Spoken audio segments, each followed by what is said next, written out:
The University of Lethbridge recently announced that a local researcher has received more than $1.5 million in funding for a study comparing physical activity levels amongst children worldwide. Now, the research initiative plans to develop an app-based questionnaire to compare the physical activity levels amongst children across the globe. Richard LaRouche is an assistant professor in the public health program in the Faculty of Health Sciences and is the recipient of this research funding from the Canadian Institutes of Health Research. Dr. Richard LaRouche, thanks so much for joining me today. It's so great to have you on. My pleasure. Okay, so first of all, maybe describe for us what your research is actually looking into. Yeah, so for this project, we want to develop a new questionnaire to assess physical activity in children and youth. And so it's a 14-country study. So we're working with investigators in 13 different countries, ranging from low-income countries to high-income countries like Canada. That's so interesting. What do you expect to find at that? Like, do you think that people in low-income countries are more physically active? I guess that's what your research is going to find out, right? Yeah, that's what the research aims to find out. And one of the key issues with previous research is that physical activity questionnaires have been developed in high-income countries, mostly in the United States, in Europe, and so on. And so they do a good job at measuring the types of physical activity that are most common there. So things like sport participation, physical education, and those sort of things. But they don't necessarily capture as well the physical activity that is more common in developing countries, like things like active play. Sometimes children will even walk long distance to fetch water, or they might care for farm animals, and in doing that, they get some physical activities. So if we don't measure those type of physical activity, it can flood the comparison that we make from one country to another. So interesting. Now, when you hear a sum like $1.5 million, it sounds like an awful lot of money, but we all know that actually it doesn't go that far when it comes to scientific research. So how did this funding come about, and what will your study be able to accomplish because of it? Yes, so to get this funding, we had to apply for a competitive application process to the Canadian Institutes of Health Research, and so we submitted our application in March and received the funding a week or two ago, and so the grant will start officially in October, and about 75% of the grant amount will go towards salaries for research staff and graduate students and so on. How big is your team that's going to be working on this? Yes, so we have a lead investigator in all of the 14 countries, and then in all of the countries, our colleagues will hire research staff to work with them, so that can include project managers, it can include graduate students, and research assistants, and so on. That's amazing. What kind of time frame are we looking at here for your study? So it's a 3-year project. So it starts October 1st this year and then goes all the way to September 2025. Okay, wow. And why was this topic, a topic specifically, something that you wanted to study? Yeah, so we started working on this project about a year ago, developing the idea, and it came from a previous review of the literature that focused on international studies looking at physical activity in children and youth. And one of the key conclusion of that paper was that we lack a good questionnaire to measure physical activity across countries. And because of that, the comparison that we make can be flawed. So, for example, in some of the international comparisons, children in the United States appear to be amongst the most active. In other comparisons, they appear to be among the least active. So there are some large discrepancies that we need to figure out what's going on there.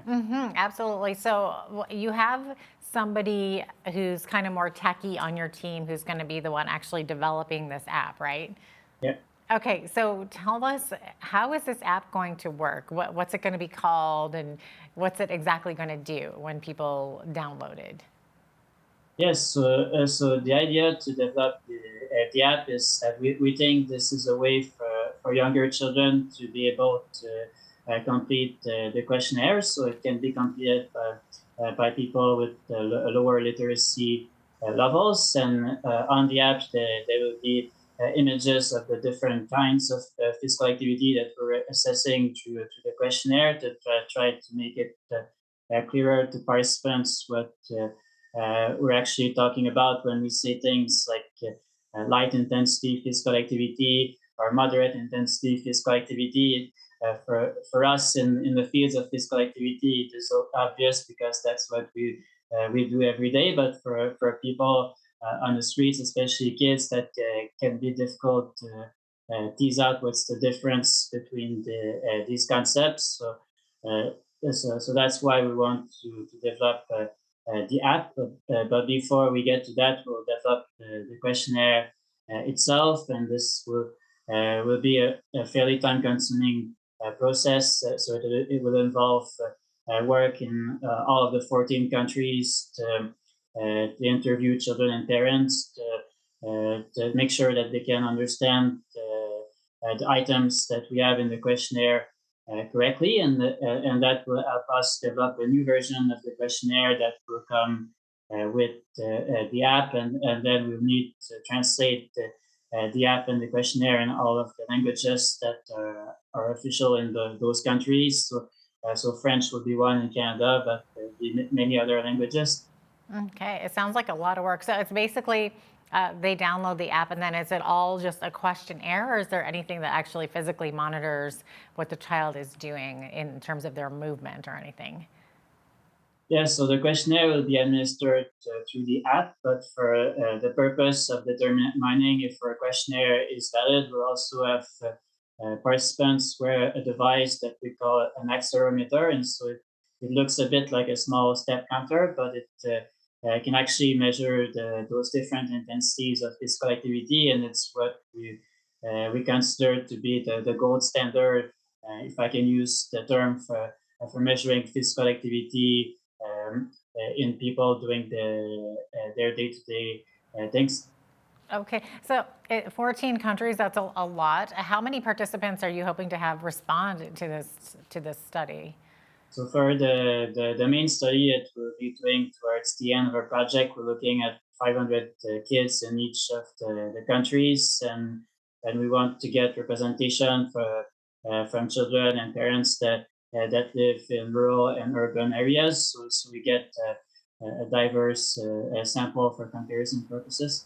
Definitely diverse. So, how are you hoping to get this app to these people? What's in it for them? How are they going to find out about it? What's in it for them to download it and fill out this questionnaire and monitor their physical activity for you?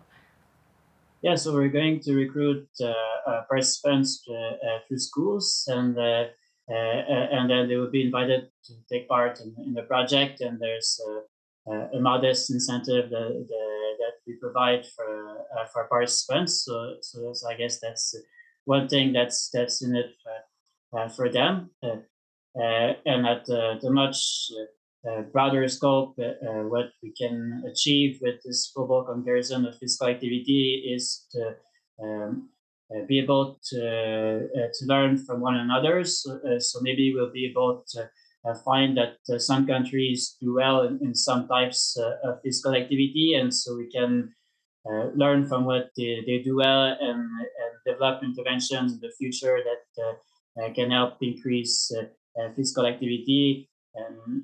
And so we can do that in Canada, but maybe there are some areas where we actually do a good job in Canada that some countries can learn from us. Definitely. So that sounds like that's what you're kind of hoping to achieve from that study. So, what will this information from the study enable you to do in the future? Yeah, so maybe based on the results of the research, it can lead us and also practitioners and policymakers develop interventions to promote physical activity, and maybe develop policies that make it easier for children to be physically active in different settings, whether it's at school or it's outside of school, etc. So, are there maybe uncontrollable variables that you may expect to encounter during the study? So, for example, if a certain country has 4 seasons, so maybe like weather might play a role in the results of studies in certain countries as opposed to others. Yes, that's a very good point. So there's a large number of variables that we want to collect in addition to the questionnaire data itself, so that we're able to control for them in our statistical analysis. So weather is one of them, and our plan to deal with weather is to collect data across one full year for the main study. So from January to December 2024 is currently the plan. So in Canada, this will cover our 4 season, and in other countries that are closer to the tropic, it will capture the dry season and rainy season, and all of that. Very interesting.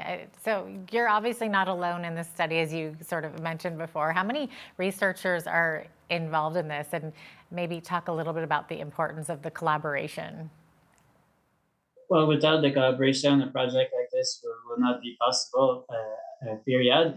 But for the grant development, I have about 25 collaborators that were involved in writing the grant, and this will probably be multiplied by four or something like that for the project, because in all of the countries we will need staff to collect the data, and we won't be sending just one person alone to collect the data in schools. It works better to manage classrooms if we have a bit more staff. So I'm wondering, because we talked about variables before and like unexpected things like weather. So, do you have any concerns about the accuracy of the results? well, it's tough to say at this point. The perfect measure is difficult to find, because the always issues that can affect questionnaires. One of them is what we call social desirability bias in research. So that means presenting yourself in a way that you think will be viewed favorably by the researcher or by the other person that you're interacting with. So that's one possibility, definitively. Is this the largest study that you have to date been taking, have been involved in? It's a collaboration against of what, 14 countries you were saying? That sounds pretty large.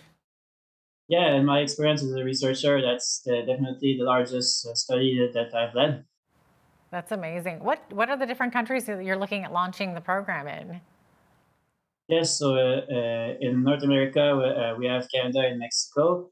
In South America, we have Brazil and Colombia. In Europe, we have Spain and Sweden. In Africa, we have Nigeria and Malawi. And in Asia, we have the United Arab Emirates, we have Nepal, we have India, China, and Thailand. And then we have Papua New Guinea in Oceania. We have collaborators there that many of whom have collaborated either with me or with my co-principal investigators for a number of years. So that's part of the reason behind. But we also wanted to have a good mix in terms of country income levels. So we have countries in there that are low, medium, and high income, and also represent all the continents in the world. It's fascinating to collaborate with so many people across the globe for something like this. I wish you all the best with your research. It's an interesting concept to develop an app to monitor physical activity through screen time. I know when I was a kid, the only screen time I got was staring at the screen door, waiting to come in after playing outside all day. That was a long time ago, though. But Dr. Richard LaRouche, thanks so much for joining us today. We really, we wish you well with the study. Yeah, thanks so much for having me.